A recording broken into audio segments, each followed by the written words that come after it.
Thank you. What's this? Seagrass pizza.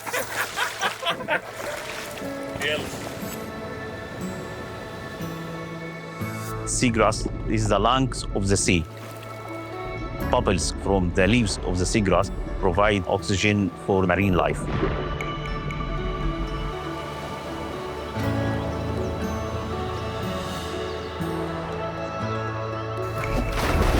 In the seagrass area, we have endangered species. I think it's a very good opportunity to the guests to see something very special. It's amazing. Seagrass is not isolated from coral reef and mangrove. They are completely connected. We need to ensure that three ecosystems are productive.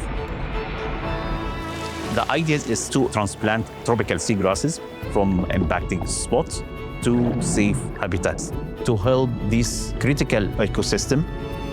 Before approaching our sites, we identify any marine animals on the surface, in particular some of the endangered species, dolphins, dugong, sea turtle.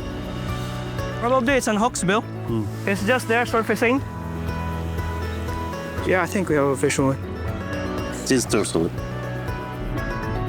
We have evidence that this spot is feeding ground to the dugong. Trails. Can you see it? Yes. These dugong trails. It's fantastic. Without this habitat, we cannot see any of these animals.